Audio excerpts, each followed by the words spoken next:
কোনো উপদেষ্টার মধ্যে দেখা যায় নির্বাচনের কথা বললে চোখ ভুরু কপাল সব ফুটকে যায়। কারণ কি আপনাদের কি অন্য কোনো উদ্দেশ্য রয়েছে? 1972 থেকে 75 সাল পর্যন্ত খুনি শেখ মুজিবুর রহমানের নেতৃত্বে যে সরকার প্রতিষ্ঠিত ছিল, সেই সরকারের সময় মানুষ কিন্তু না খেয়ে কুকুর এবং মানুষ কিন্তু একসাথে 74-এর দুর্ভিক্ষের সময় কিন্তু ডাক দিলে খাবার ভাগাভাগি করে খেয়েছে।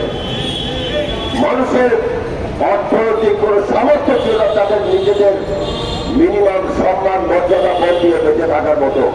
সে 1975 সালের 7ই নভেম্বর সেটাই জনতার ঐতিহাসিক বিপ্লবের মধ্য দিয়ে শহীদ রাষ্ট্রপতি জিয়াউর রহমান সাহেব ক্ষমতা আসার 3 মাসের মধ্যে বাংলাদেশের চেহারা বদল করে দিয়েছিলেন।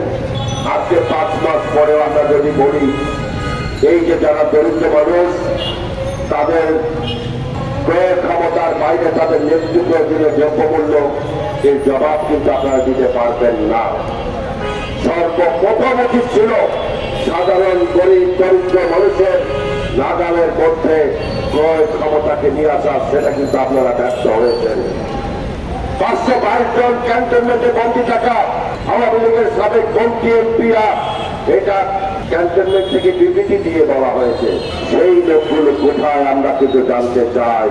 শেখ হাসিনাকে কারা দেশের বাইরে যাওয়ার সুযোগ করে দিয়েছে সেটা কিন্তু আমরা জানতে চাই। 5 মাসের মাথায় সেই জবাব না পেলে আমাদের মধ্যে কিছু সংশয় তৈরি হতে পারত। যারা লুণ্ঠন করেছে 28 লক্ষ কোটি টাকা পাচার করেছে, সেই সব পাচারকারীদের তালিকা আমরা জানতে চাই। এই সব পাচারকারীদের দেশে ফিরিয়ে আনার জন্য আপনার সরকার কি পদক্ষেপ গ্রহণ করেছে আমরা কিন্তু সাধারণ মানুষ জানতে চাইব। একটি গ্রহণযোগ্য নির্বাচিত প্রতিনিধি ছাড়া একটি রাষ্ট্র বেশি দিন সুস্থভাবে চলতে পারে না, এটা সকল মানুষই জানে। কিন্তু আপনাদের কোনো কোনো উপদেষ্টার মধ্যে দেখা যায় নির্বাচনের কথা বললে চোখ ভুরু কপাল সব ফুটকে যায়। কারণ কি আপনাদের কি অন্য কোনো উদ্দেশ্য রয়েছে? যদি আপনাদের ক্ষমতায় থাকার ইচ্ছা থাকে তাহলে জনগণের মাঝে যান, জনগণের মাঝে কাজ করেন, রাজনৈতিক দল করেন, ভালো কথা। কিন্তু জোর করে যদি কোনো কিছু করতে চান সেটাও কিন্তু ফ্যাসিবাদের লক্ষণ বলে চিহ্নিত হতে পারত। বাংলাদেশের মানুষের স্পষ্ট কথা, গত 17-18 বছর দেশের মানুষ ভোট দিতে পারেনি।